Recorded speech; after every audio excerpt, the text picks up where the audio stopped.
that adults have played a significant role in exam malpractices in this year's KCSE exams, marking a shift from previous cases where students were the primary offenders. In the studio tonight, experts explore the challenges facing Kenyans in the SHIFT program, from enrollment hurdles to issues with service access and programs sustainability. Don't miss the conversation next.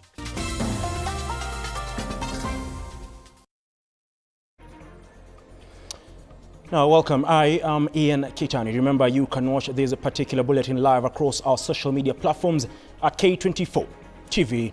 We begin our bulletin now, and U.S. Ambassador to Kenya Meg Whitman has officially submitted her resignation to outgoing President Joe Biden.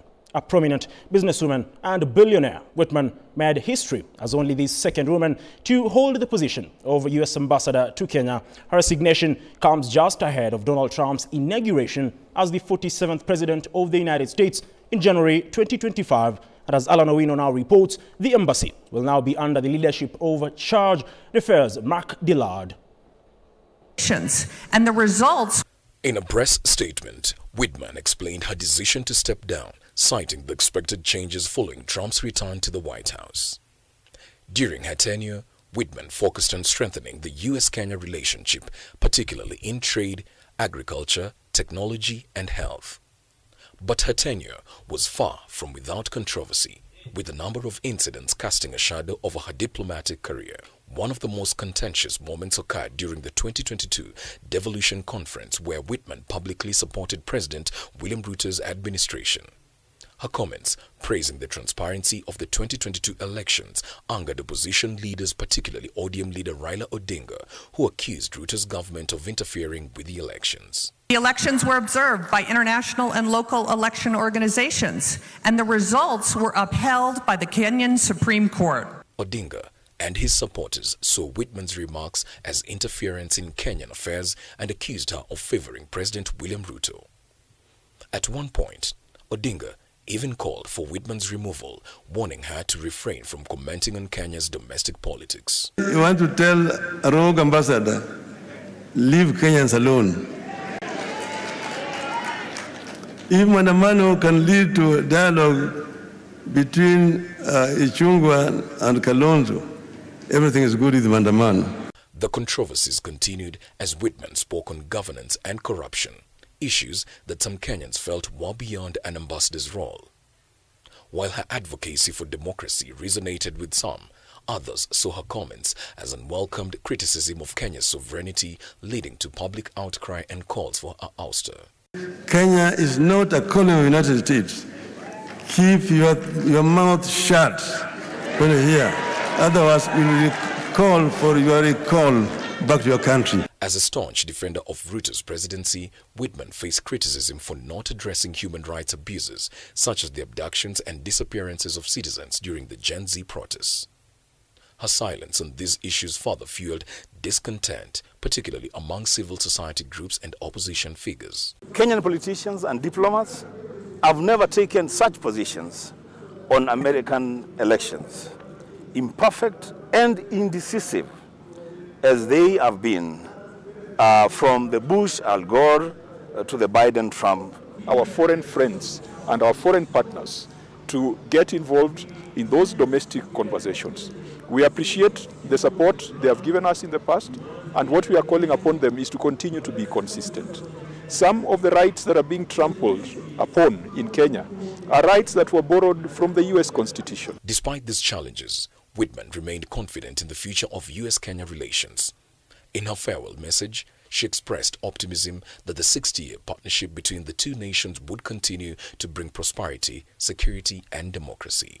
Born in 1965 in New York, Whitman's career includes a degree in mathematics and science from Princeton University, an MBA from Harvard Business School, and senior roles at major American corporations. She ran unsuccessfully for California governor in 2010 and later supported Joe Biden's 2020 presidential campaign, further solidifying her ties to the Democratic Party. Alan Owino, K24.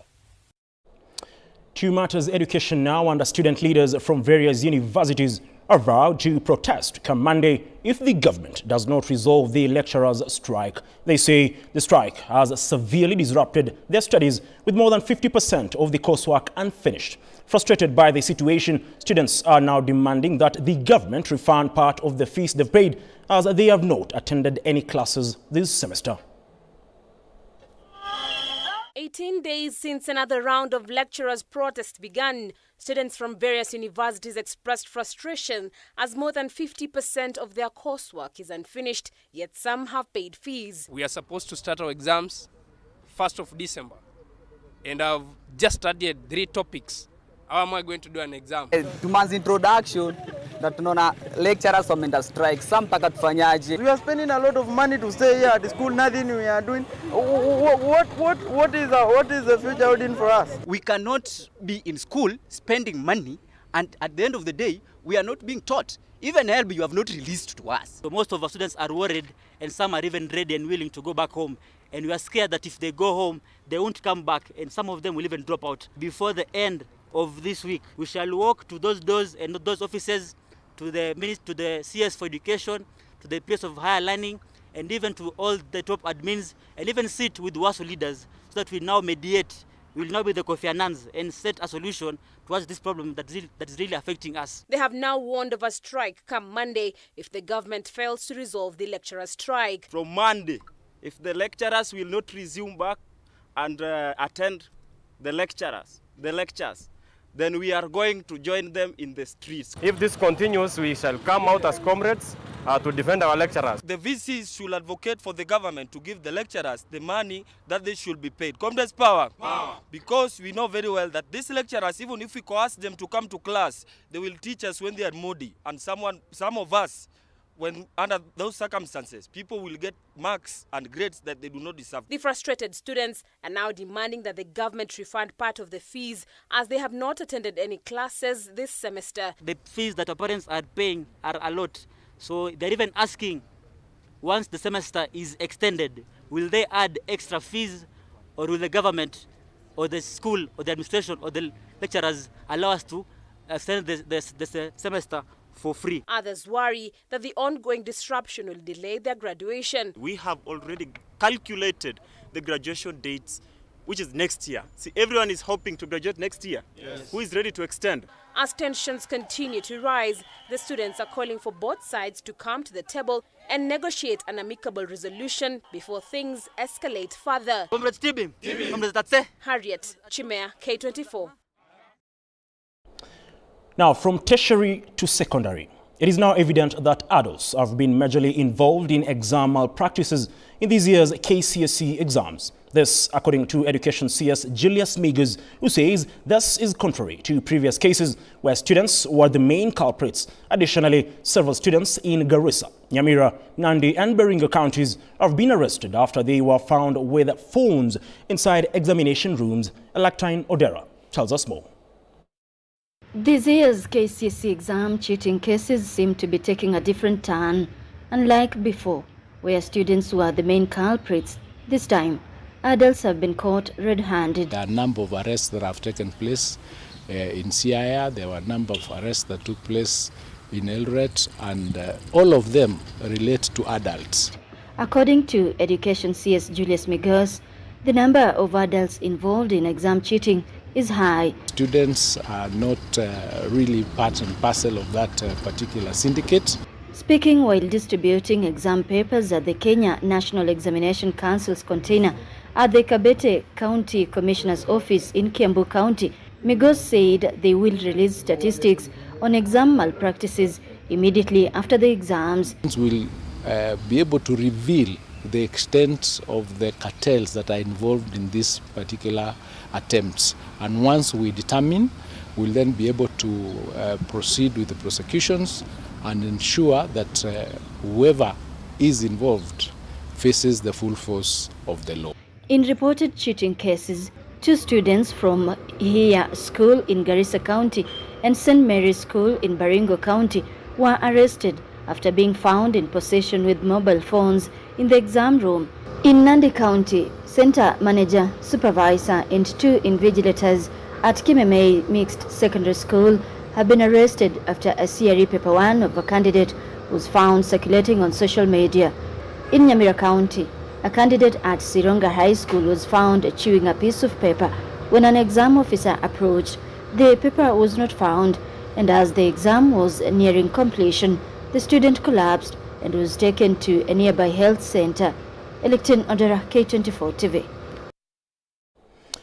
Now, Kenya Tea Board is marking 100 years of existence. Rather, the board is currently assessing its progress in assisting tea farmers and expanding tea markets. Let's hear more about these celebrations from our Mombasa-based reporter, Fred Kai.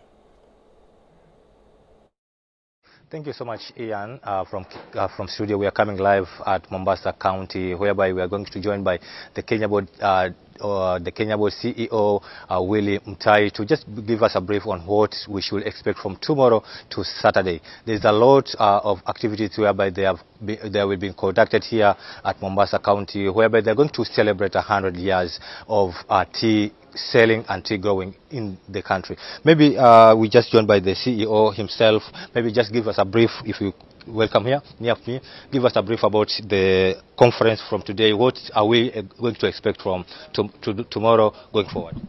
Thank you. My name is Willie Mutai. I'm the Chief Executive Officer of the Tea Board of Kenya. We are here in Mombasa to celebrate 100 years since tea was commercialized in the Republic of Kenya in 1924. This is exactly 100 years when tea was allowed to be grown for commercial purposes in this country. And tomorrow we are celebrating with the various stakeholders, including the tea buyers from the overseas, the renowned tea experts who are manning the industry in the global perspective, and various buyers who have joined us from the various market destination. And those are the people who have been buying our teas to come and celebrate with us on the production excellency. And again, being in tea,